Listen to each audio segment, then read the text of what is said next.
The Bears took it to the wire again, but this time they couldn't pull it out. We're going to talk about that and a whole lot more next.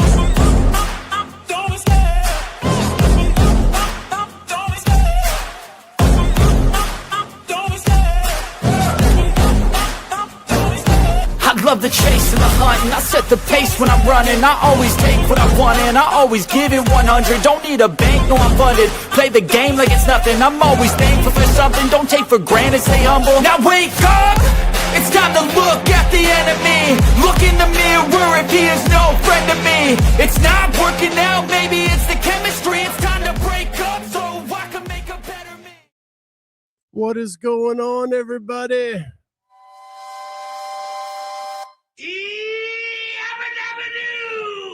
It's lunchtime. It is that time of the day. So good to be back with you. Yeah, we took a couple days off. I see you, Larry. I see you, Shay. Really, honestly, there just wasn't a lot to talk about. And everybody was kind of spending time with family. And we wanted to give all of us just a little bit of a rest to be able to hang out with our families. My mom just went back to Pennsylvania. She was scheduled to go back this morning. She ended up going back last night because of bad weather. But I wanted to spend some more time with her. I wanted to spend time with my wife. And I know Carolyn had flown to California. We wanted her to have time with Lex. Speaking of Lex, happy birthday. Hope you have an amazing day. I know your 49ers beat my Bears last night. And as I said in my text, if that gave you your birthday wish, makes taking the loss a little bit easier. So, Train Olive, we've been having Clydesdale withdrawals. Lana, welcome back. Yeah. So I was here, last Wednesday, and now we're here. We had the Christmas holiday. This was our first Christmas without our daughter.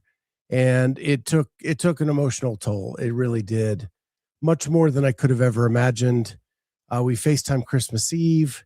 That's when the tears started and probably didn't stop for most of the weekend. My daughter said that she's never going to let this happen again, that she'll find a way to make Christmas her trip home. She was alone in Montana. She had friends that invited her over and they enjoyed each other's company, but she said it just wasn't the same, that they don't spend Christmas together like we do. And so it just was lacking something for her. We truly miss our daughter on those holidays as much as we wanted to make it normal and get through it. We did the best we could. And I'm so proud of her. She's killing it at life. And I want her to keep doing that and keep being a success. But, she's my kid. She's my only kid. And just miss her tremendously. So that's that. We made it through the holidays. Now I'm into my birthday week. So my birthday's this Thursday. I've promised you guys all like a hot sauce challenge at some point this week. I need to talk to Corey, see how we can kind of figure that out. But yeah, we'll do some fun stuff hopefully this week for my birthday. And yeah, we'll see what's going on. So last night, stayed up late for the Bears game. They went to San Francisco or Santa Clara to play the 49ers. It was an epic offensive battle. Game was tied 7-7, 14-14, 21-21, 28-28, and 35-35. The Bears went ahead 38-35. And then San Francisco scored, making it 42-38. The Bears got the ball back with 2 minutes left. They have been riding that knife all season long of trying to make the comeback with 2 minutes to go.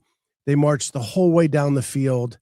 They get the ball to the 4-yard line with maybe 3-yard line with 4 seconds left to go. One play. Caleb drops back, avoids a sack, floats out to the left where he is met with 2 49ers. He has to back up and then throw moving backwards. to try to hit his guy in the end zone, and it falls short. But what an amazing game. And I didn't expect any of this season. I expected them to like get better this season and then next year be the year they make a run for it all. And they did. They've been awesome. They hung with a playoff team in their home stadium until the very bitter end of the game. But I'm not confident about their defense. I'm not confident about San Francisco's defense.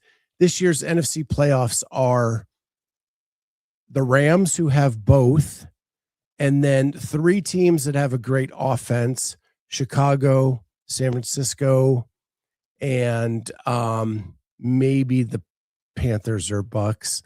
And then three teams that don't have a defense or don't have a good offense, like Philly, Seattle.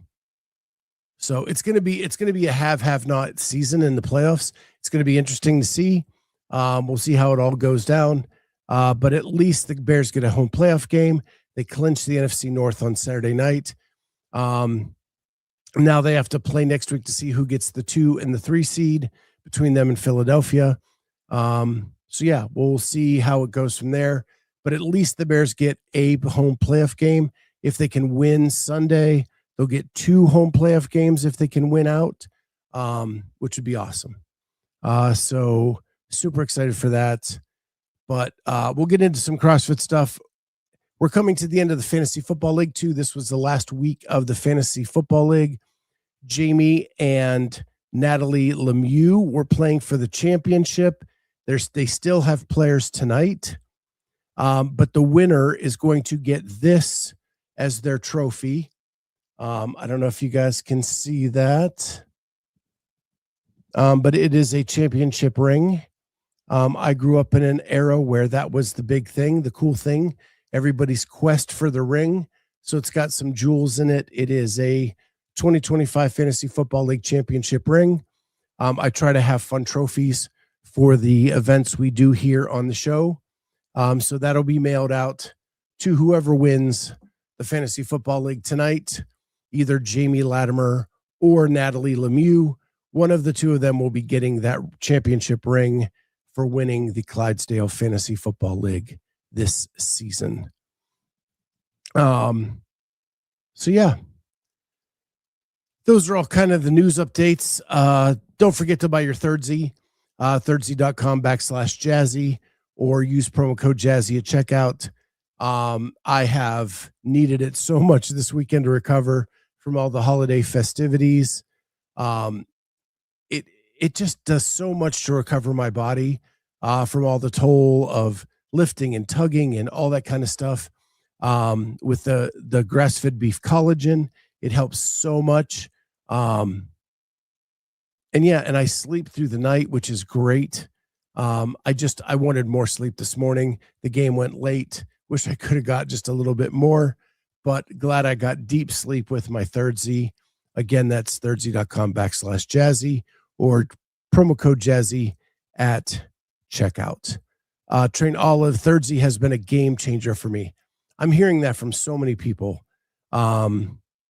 It has been a lifesaver for me as I go into this month of all the procedures and getting my sinuses cleaned out and getting my biopsy on my lungs. All that's happening at the end of this month. But at least I can sleep up until then. So that has been awesome. So glad it's working for you, Trained Olive, or Winter. We'll call you Winter today. The other thing I want to talk about is Dense Updates, or Jenny, did a great year in review episode this morning. If you haven't checked it out, please go do so. I think she counted out 14 of the hottest topics of the year, and gave a brief recap of that. It's amazing that some of this stuff happened this year. It feels like eons ago as I'm watching that, and I'm like, holy cow, that did happen this year. And She did great. There's Grant for keeping it real. He did the K.O. Lehman story on the dense updates, updating us on that. That seems like 3 years ago at this point with everything that's been going on this year. But the main theme of her dense updates was people say CrossFit is dead, and she was proving that there's so many stories, so much new media, so much expanded media that there's no way you can say that CrossFit is dead. People are talking about it left and right. She included the stories of Danielle Brandon. She included the stories of the sale. It's really a good recap of the year to kind of reset everything that that was going on this year, and to show that there is so much activity around the sport. Yeah, some of the numbers are down, but we're coming off some weird stuff. Hopefully that can clear up and we can move in a direction. Hopefully we hear more about a sale or where it's going, what direction it may go. Savon teased this morning that he has some news on that front that he's going to talk about on their Friday update show. So make sure you tune into that. I know I will to see what's going on and what news they have on their front. But hopefully, I mean, I would have thought that we were sold by now, but it definitely has not happened. It looks like it stalled. Again, Savon teased this morning that there is some talk of some stuff actually going on right now, but he is not releasing that information until their Friday CrossFit update show. So it made me kind of reflect a little bit about what we've been doing here, and we've made some significant changes over the last year that has honestly increased growth tremendously for our channel. And thank you to all of you who listen every day. We've created this little tribe that meets every day at lunch, hangs out and chats. That's one of the big things that we changed. We have done a daily lunch show. That has never been something in our repertoire. And it actually just kind of came about twofold that that I wanted to find a way where I could just sit here and talk to you, the audience, at the drop of a hat and talk about news, talk about things that are going on in life, things that are going on in the entertainment world, things that are going on in sports, and just get more comfortable with me talking to a camera and not to a co-host or not to somebody else. But in addition to that, I found a new co-host, and that's Corey. Corey Leonard has become a mainstay on this lunch show. He comes on once or twice or whatever throughout the week, and it does give a nice change up to the week for me as a host, because when he comes on, I have no clue what we're going to talk about. And it just adds some variety to me. And hopefully that gives a freshness for you guys, that the topics go in different directions. And yeah, so that's a main thing that's happened this year. Larry Young says, CrossFit is not dead for me. I'm pushing harder than I have. Wish I had a shot at the top 25%, but probably not. You never know, buddy. Keep at it. Train Olive, I'm so glad you decided to add the lunch show. Me too. It's really been a cool thing to have this group to hang out with every day and just chat and talk. And it's made it so I cannot wait. I cannot wait for live events again, to maybe meet some of you out there on the road in the upcoming year, because I'm hoping with this surgery done at the end of the month and my wife's 2 new knees now, that we don't have these things that prevent me from hitting the road this year, and that I can come meet you all in person. I got to meet Joseph Ramirez at the games last year. I've met Larry Young a couple times. I met Grant at the games a couple years ago. Like, that's the fun stuff, man. I cannot wait to meet you all in person. And that's one of my goals for this year. The other thing that was major difference this year is we got the glitter band. We got the glitter band for the games. We got to do full backstage stuff, which I'm still working on. finishing up the Hattie Canyo documentary. I know I've promised it a lot. It's just so much has been hitting us. And so I'm going to get little short times to work on that.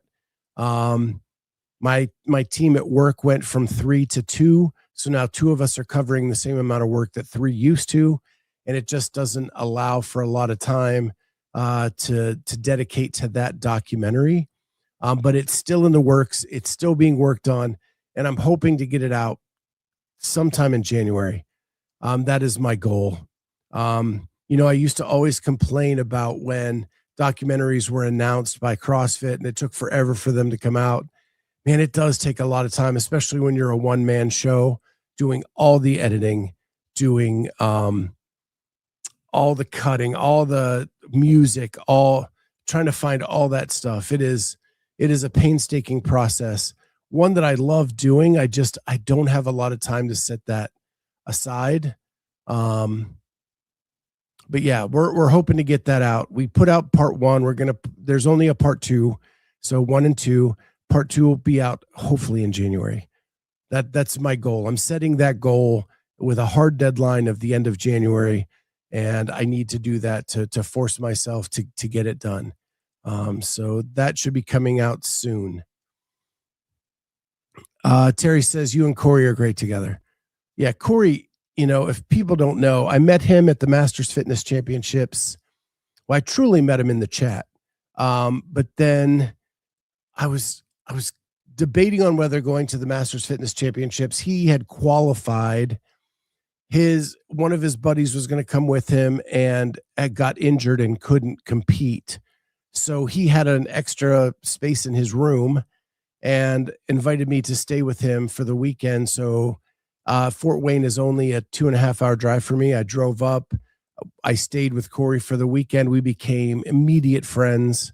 He was competing. I was filming and doing some little vignettes with different athletes. And we had a blast. We had a blast that weekend.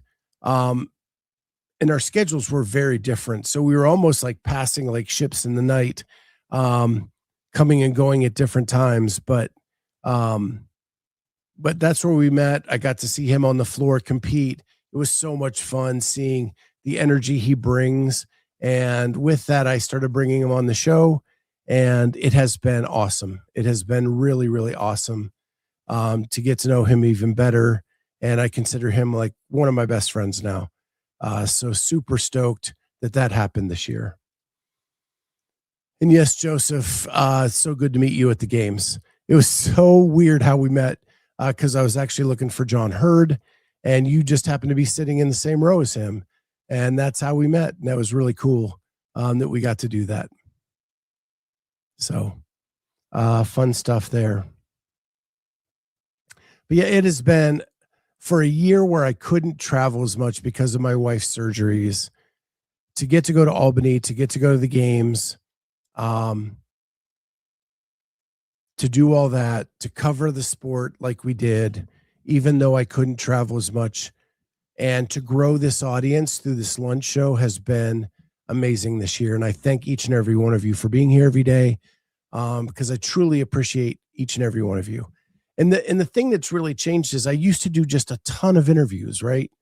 From people all over the sport, whether they be a semifinal athlete, a masters athlete, an elite athlete, whatever it may be. And I've really backed those way off. And it's almost become a thing where I had to do it because with the way my work is working now, I just can't drop work to jump on an interview. And when you're trying to interview athletes, timing is so hard to nail down, where it works for my work schedule and it works for their training schedule. And so with that, I've really taken a back seat when it comes to doing interviews with athletes, and really leaned into these daily shows like this. And really, when I talk to athletes now, it's just asking them questions off air to increase my knowledge and talk about things more with more authority than I would otherwise. being able to talk to them off the record and keep things secret that need to be kept secret, but that gives me like an idea of where things are going for people, and I can follow along better and then have those discussions with you in a way that doesn't ruin their secret or whatever they're going through. And um and so yeah, it's really changed that way. um and I think like what's crazy is you would think that having elite athletes on would increase the visibility of the show, and it really doesn't. They are not like the needle movers that you think they are, which is crazy. Unless you're like Hiller and going and doing like a 48 hours with, or something new and exciting and vibrant, it doesn't move the needle much. And the elite athletes don't move it much at all. I actually find like the semifinal athletes move the needle more because they share it with everybody they know, because they don't get these opportunities very often. And so they're sharing it to Instagram, they're sharing it to their own YouTube, they're sharing it with every family member they got. Um, so yeah, that's really the reason behind it. So it's all of those things that we've switched this format. Mostly now it's because I just love hanging out with you guys every day in the middle of my workday to catch my breath, to get kind of rejuvenate a little bit, and see what's going on with all of you. Uh Jody asks, what is the next event you'll go to in person? I haven't really made any of those decisions yet. I kind of am one of those guys where I want to get through the next thing first. And that is the end of January. I have the sinus surgery. I have the biopsy on my lungs. I find out a lot after that week. Um, and then, and then I'll look at the schedule and I'll try to determine how I can work things out. The one event I really, really enjoy going to um, that's not a bad drive for me is Syndicate Crown. So I'll most likely go to Syndicate Crown. I may try to go to Mayhem. I don't know yet. Mayhem's tough because I don't know what kind of content I can get out of that. I've heard that the people that went last year had very restricted access compared to their own media team, which completely makes sense, that they would want to give more access to their own media team than an outside party. And they put out so much content that I give them a pass on that because they do what they can, as much as they can with what they provide there, and it's their show. So so Syndicate Crown is most likely a definite. Now that Wilson lives up the street and we've been talking, I want to support his event. So most likely I'll be at Syndicate Crown. Joseph asks about Crash. I'd love to go to Crash. I think I'm going to try to go to Crash this year. My wife has a ton of family in the North Carolina, South Carolina area. And if I can pair it with her getting to visit family and I go to the event, I think we can pull that off. Because her one cousin that she hangs out with a lot just moved to South Carolina, or just south of the North Carolina border. So it's probably only about a half an hour away from Crash. So Syndicate and Crash seem pretty good. And I do have my hotel reservations for the games. So that's already done. I just have to figure out like that with visiting my daughter.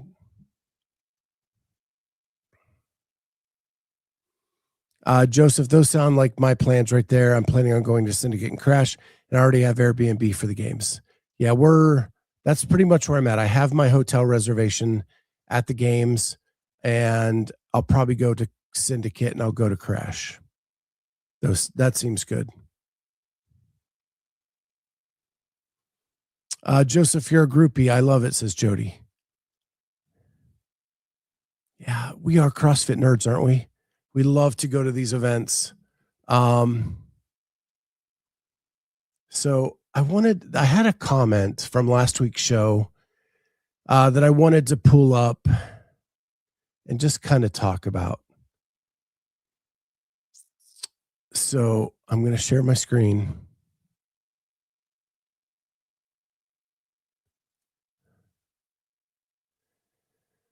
So it's this comment from Benito 165. I don't know if I agree with minimum work requirement because it's a season.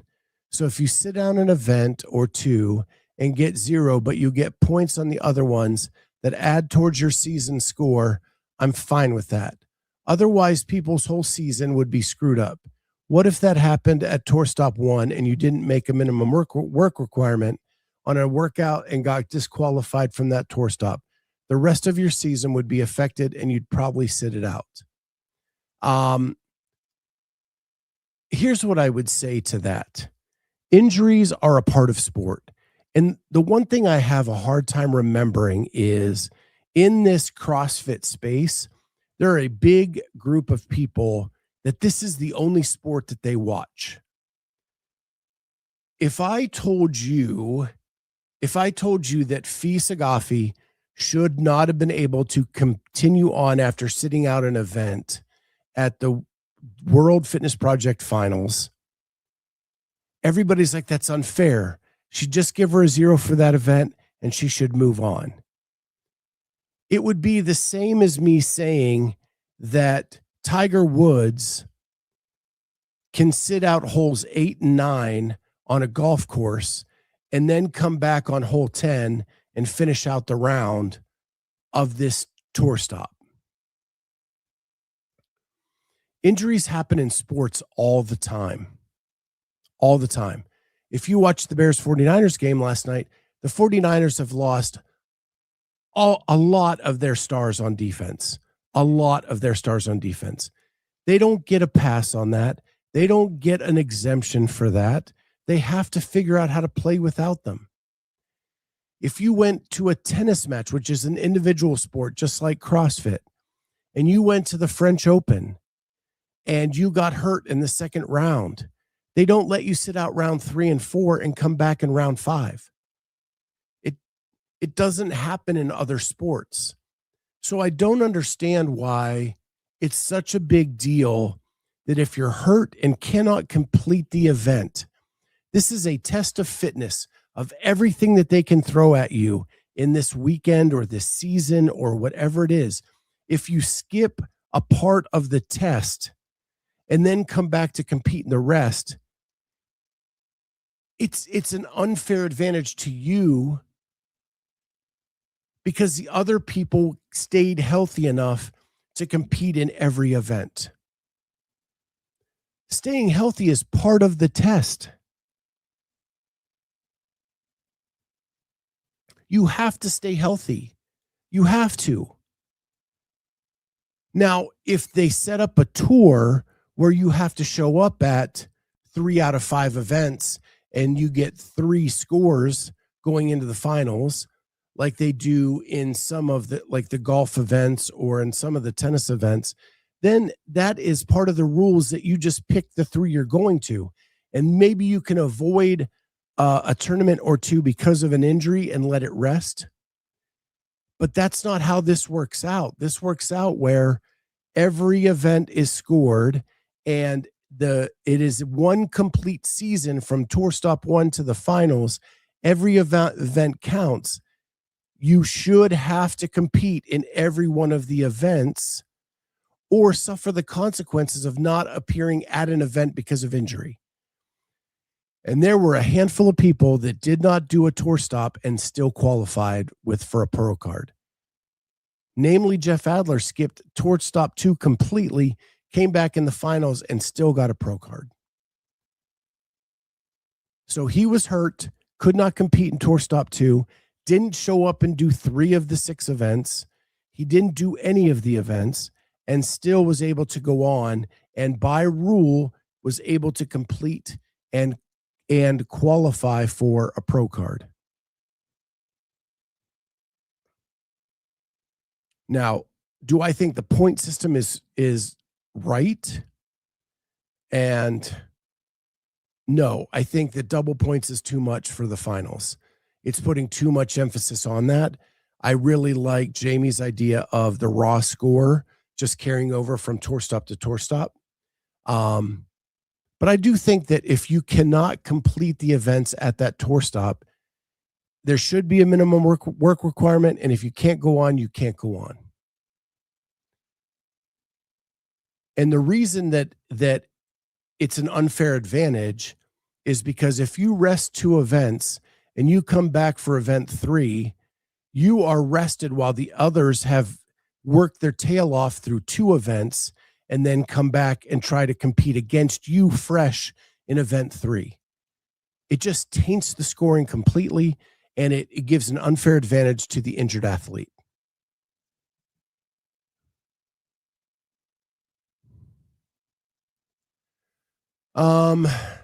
Vicky, unfair advantage for sure. Even with sitting out one event allows for extra recovery. Train Olive, all good points. Dense Jenny says, I agree. Jenny, great job on the recap show. Loved it. And then we have Grace's 1540. I don't see how that's a problem. If they're modeling it on golf, golfers don't do every event on the tour, right? They don't, but they don't do half a tour event. No golfer goes to the Memorial Tournament and does 9 of the 18 holes and walks and counts their score. If WFP wants to have 5 tour events and you only have to do 3 of them, then it's more like golf. You can choose the 3 you want to do.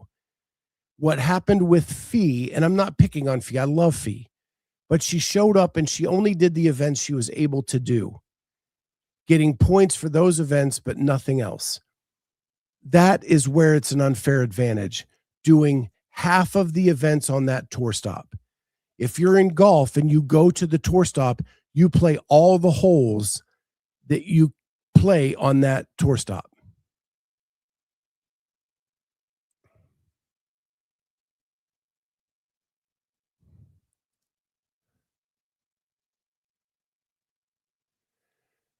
Did they say something about changing the points for next year's season? I have not heard that, Holly, at all. But then again, I have really been kind of out of it over the weekend. Jody says, will WFP even have another season? Every pundit has it as a once and done pursuit. I do think they're going to have another season for sure. People have guaranteed money coming to them. I think they're going to want to sign up and collect it. Or if they didn't think there was going to be a season 2, I don't think you'd have like Adler and James and Dallin show up in Copenhagen to get that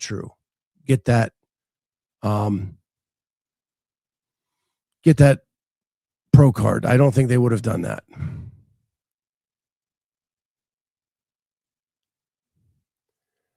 Lido, also recovery from a golf event isn't the same as recovering from a CrossFit event.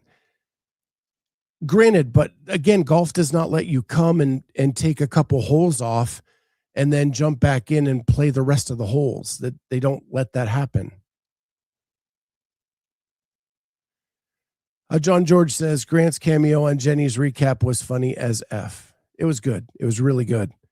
It was a nice, pleasant surprise and a full circle moment for Jenny and Grant. That's true. Grace says that's true, but did Fee get a pro card? I thought she didn't. She did not. But when you're taking points from other athletes because you've jumped back in, that's where it really gets twisted. So she takes off 2 events, she comes back in, and maybe she gets a top 5. And I'm just saying hypothetically because I can't remember all of her finishes. She gets a top 5. She gets all the points for that top 5. If she would not have been able to continue, some other athlete would have gotten that place and they lose those points. And if you looked at the end of the WFP season, There were a ton of ties, a ton of ties.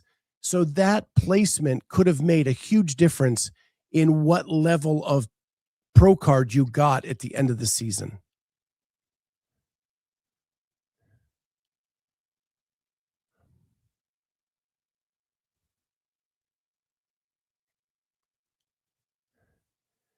Exactly, Wayne. She impacted points for others trying to get their card. Right. And you had a tie for first. You had a three-way tie for third. There were so many ties that every little point mattered on that women's division.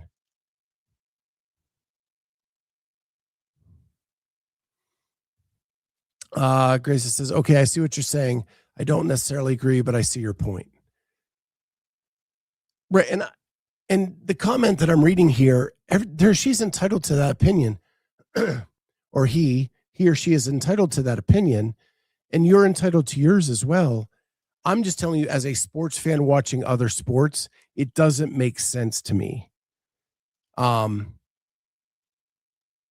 so I have a hard time accepting why someone would be able to compete for a couple events, take a couple off, and then come back. It doesn't compute in my brain after watching and being a sports fan my entire life, watching other sports. And so that's why I brought it up. I'm not here to bash on anybody. Everybody's entitled to their opinion. But my opinion is that it skews things for people, just like John George says. It's dumb and skews the points. Same thing happens when CrossFit counts scores in quarterfinals or semis for athletes that don't do all the tests. It's just dumb. Do them all or get a 0 for all of them. Yeah, I mean, that's even a bigger issue, John. I agree with you. And it even goes to the place where if one person inputs an incorrect score, but because they're so far down the leaderboard, nobody checks it, it skews the overall points for other people. That is such a massive problem in the open and quarterfinals. But I don't even know how you fix it. I mean, I could see where if you didn't do all the events, you just get eliminated from the leaderboard. That seems like the easy fix. But the video review of people who could skew scores with the number of people that CrossFit has doing the reviews and the number of people that enter the open, and we don't want to discourage people from entering the open, it just seems to be almost an impossible task to figure out how to fix that. So yeah, I see what you're saying. And it is a mess. It's not just a WFP problem. If you think back to the 2023 semifinals in Orlando, when Alex Carone was told that he didn't meet the minimum work requirement and was exited from the competition, even though CrossFit didn't post a minimum work requirement, they said it was due to it created an unfair balance by him not even making an attempt on the ring muscle up. This has been an issue for a long time in CrossFit as well as WFP. I think there should be established minimum work requirements. If you get to semifinals and you can't do a ring muscle up, should you be allowed to then compete for the games? If you are unable to do a ring muscle up, you are not able to compete at the CrossFit Games, and someone else should get that shot.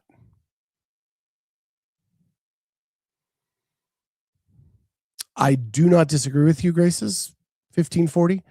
People were pissed about it. But again, that's one of those things that never computed in my head that people should be pissed off about it. Because if you can't do the event, you shouldn't be able to take it off and then come back and continue to compete. The test to get to the games is this complete 6 event test, which happened at that semifinal. If you cannot complete the 6 events that are testing this balanced fitness level, you shouldn't be allowed to compete at the games.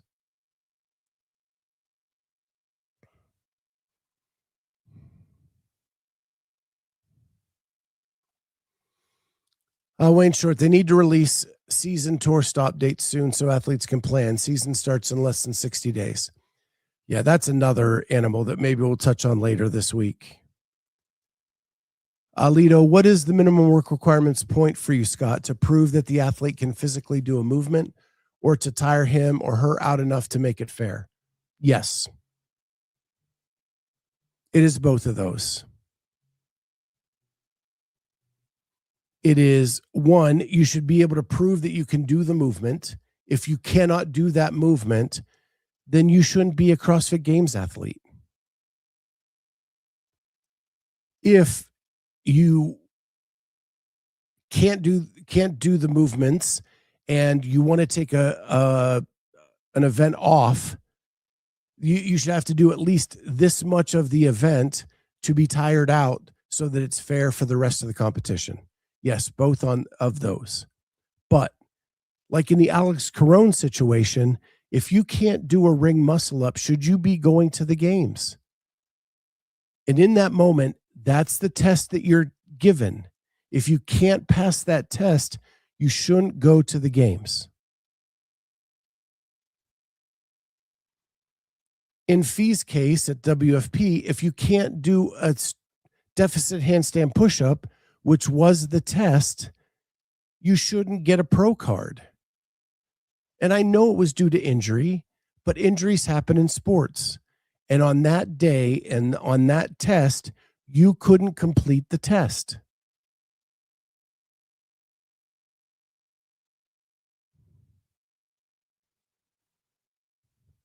So that is my belief.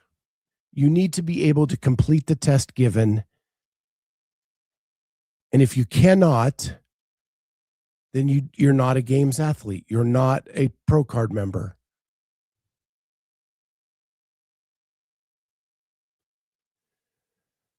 Lito, agreed. Same for max lift events, in my opinion. You can't just do a 35 kilogram snatch and call it a day. Totally agree. And that minimum work requirement should be established. Now, if you get 3 shots and you are making valiant attempts at a legit weight, that is making a valiant attempt. And you're getting it overhead, you just miss it. That's one thing. But to give up and just pick up a bar and throw it over your head, no. Not cool.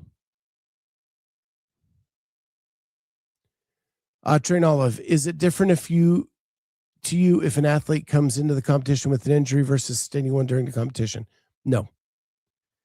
If you cannot complete the test given to you at that moment, you cannot prove that you deserve to move up to either a games athlete position or a World Fitness Project pro card. Grace says 1540. I don't think you should distinguish between people.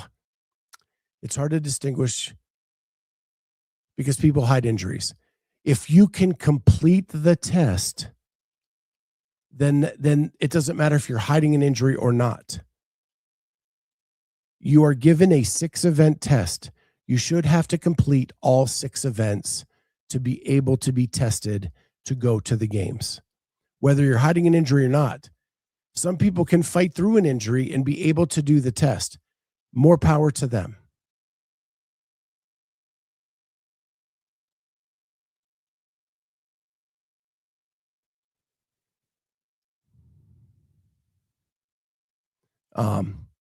I think Kenneth Lapp wrote in the wrong chat.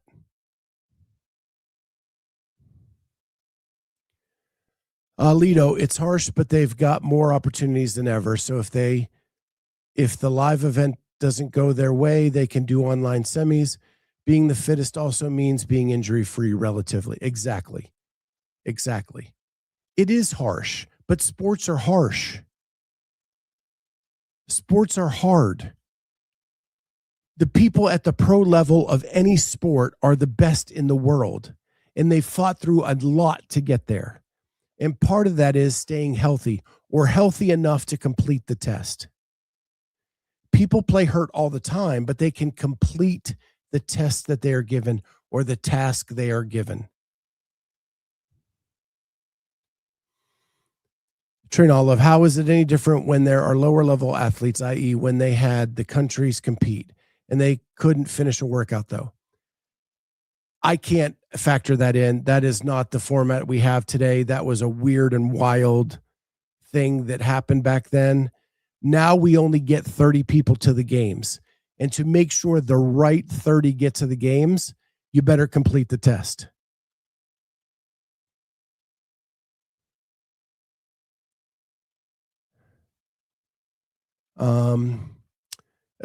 Wayne Short, especially where cash is paid for events, Guy could just sit out every event and win the 1 rep max events. He could. And is that fair? Is that fair to the other people who have tired themselves out on all the other events to then try to compete against him in those events?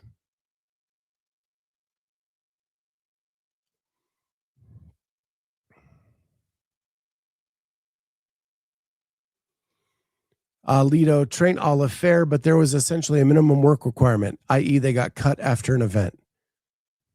Very true. And Winter's just playing devil's advocate. And now she's laughing. She's just trying to push those buttons. You guys almost got me.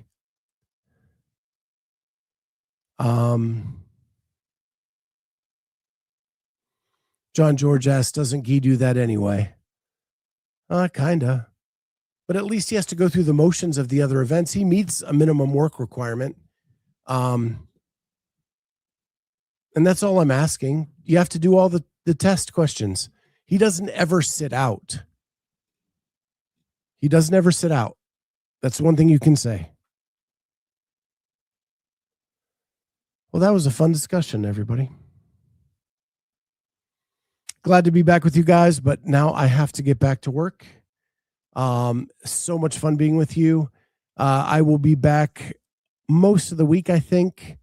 Again, it's my birthday week, so I don't know. I don't know my schedule exactly because I'm not totally in control of it this week. But once I know more tomorrow, I'll let you guys know.